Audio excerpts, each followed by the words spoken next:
Nah, itu mungkin bagian guyone wali ku jek mungkin. Kadang orang tuh engkar ndak bisa. Yaitu tadi piye wae resmi teksnya Allah tuh yaumana kullu unasim bi imamihim. Nanti manusia dipanggil itu per ketuanya, bukan per individu kesuwen.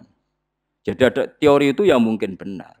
Ya, teori itu yang mungkin benar karena kita nanti di mahsyar juga dipanggil ketuanya dulu. Jadi ya ma'asyarus syafi'iyah. Terus Imam Syafi'i disuruh maju ya ma'asyarul malikiyah. Karena ketua ini nanti yang menciptakan mazhab. Karena ada pepatah an-nasu ala dini mulukihim. Manusia itu ngikuti tradisi ketuanya. Mungkin coba orang Indonesia mbok bodoh, mbok ora, mbok pinter, mbok ora nggak Abu Bakar ya radhiyallahu anhu.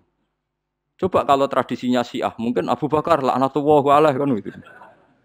Ya kita tidak tahu, tahu-tahu begitu. Akhirnya kita ketiban apik karena menghormati apa? Sahabat. Artinya ketua itu penting, menciptakan suasana ketua itu penting. Coba kalau tanpa ketua, mungkin kita tidak punya tradisi. Makanya yang dipanggil itu ketuanya. Paham? Makanya sampean milih ketua itu yang benar. Setidaknya orang ikhlas. Misalnya rapati benar, penting ini ikhlas. Ngeri itu kalau pas sampean dipanggil nunjuk ketua itu. Kemudian ketua partai, wah panggil pangeran bingung sampean. Ketua sopo nyebut ketua partai. Ketua partai dia celok pangeran Melayu. Wah ngadepi pangeran meriang tetap. Paham gitu. Jadi nanti sampean itu ditanya itu lewat nopo? Lewat nopo? Ketua. Terus ketua nanti itu ngecek ada nur yang dipakai alamat dia ngikutin ndak. Nah, yang paling ngeri ya termasuk Rasulullah. Rasulullah itu nanti pakai standar itu. Inna umati yut'auna yaumal qiyamati hurran muhajjalin min atharil wudu. Itu kan ada tanya jawab sama sahabat. Kata Rasulullah, kamu tidak usah khawatir kalau saya meninggal. Meninggal saya itu baik. Hayati khairun lakum wa mamati khairun lakum. Saya hidup di antara kalian ya baik, setelah saya meninggal juga baik. Ya Nabi ya unik. Amma hayati fali asunna lakum as-sunan. Kalau saya masih hidup, berarti saya bisa meneladani kamu melakukan beberapa sunnah, beberapa tradisi. Sunnah itu tradisi.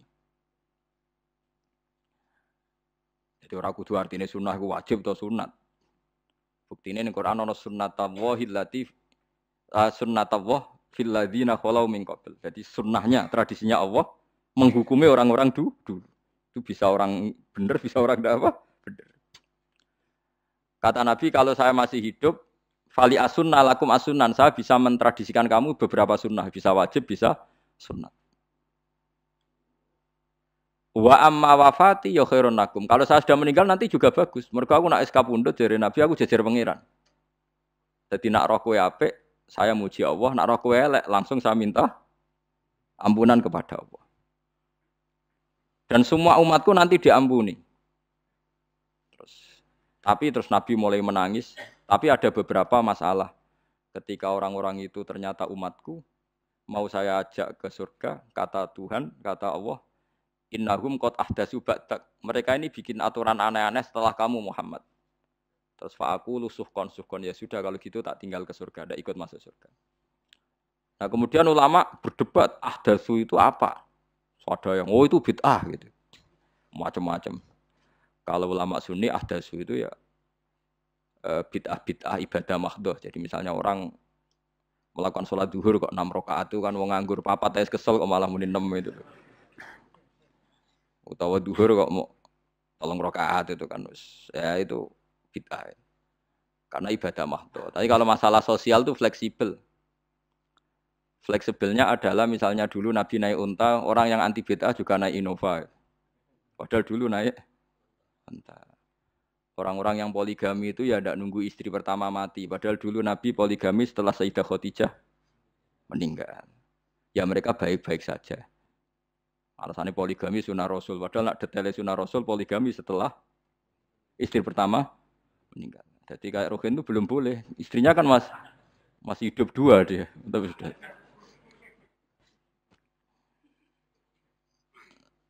Nah, bukan artinya kalau sampean memaksakan gitu.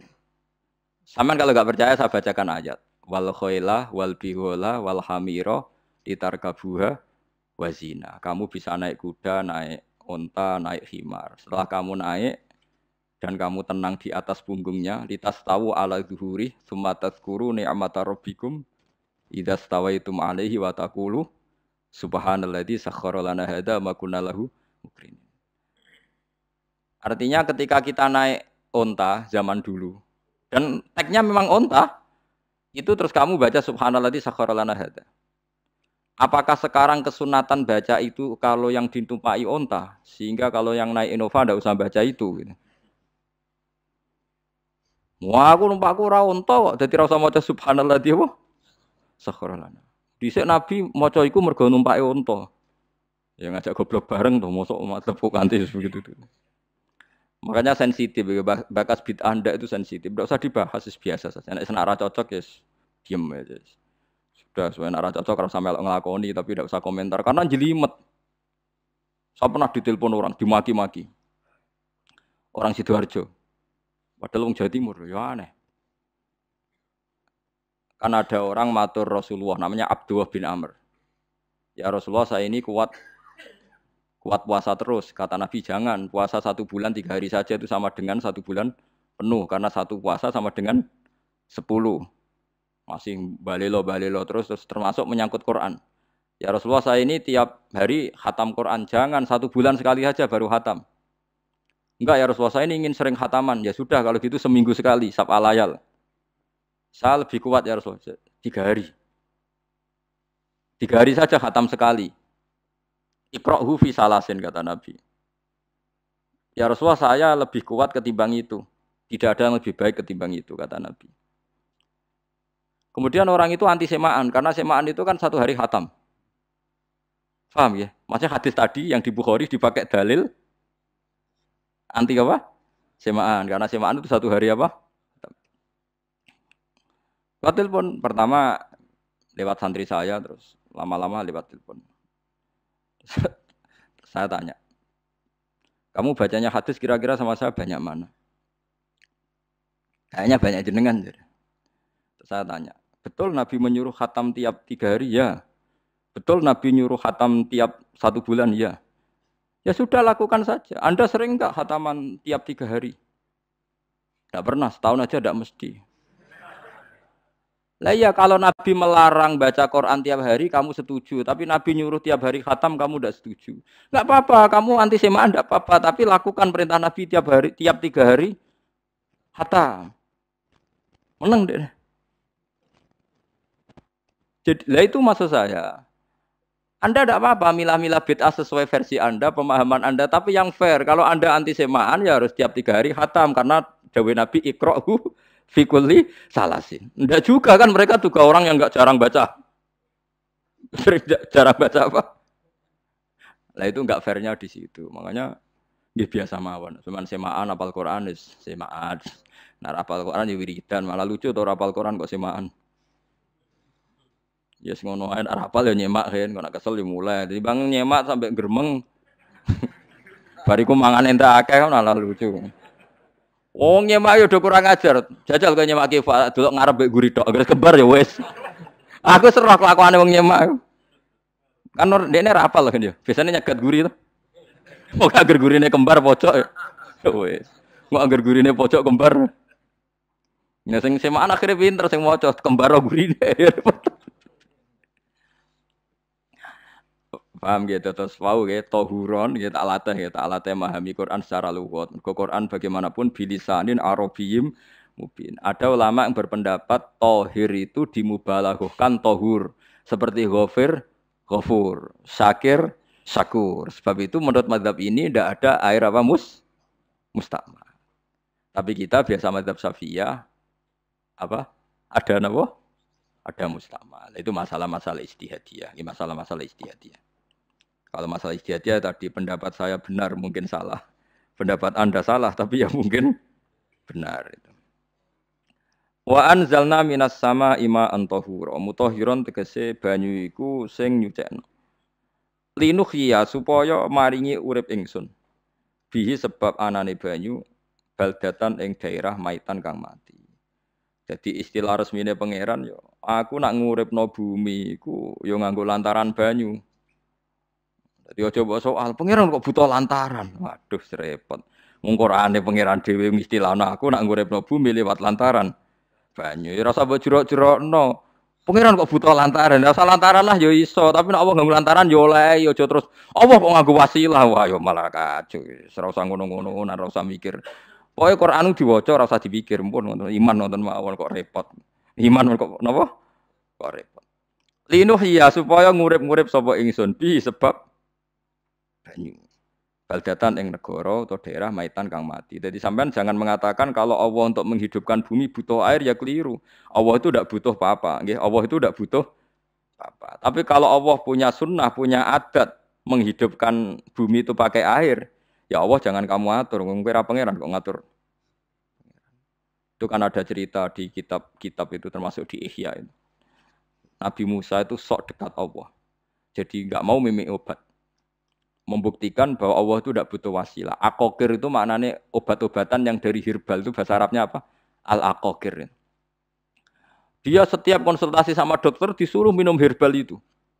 Enggak mau dia. Enggak, saya akan disembuhkan Allah langsung. Enggak usah lewat obat apa herbal katanya. Tiap dokter ditanya jawabannya sama. Oh dokter goblok. Kamu belum tahu ya kalau Allah itu tidak butuh wasilah. Malah marah-marah dia. Akhirnya dia konsultasi langsung ke Tuhan. Apa betul ya Allah saya butuh minum akokir?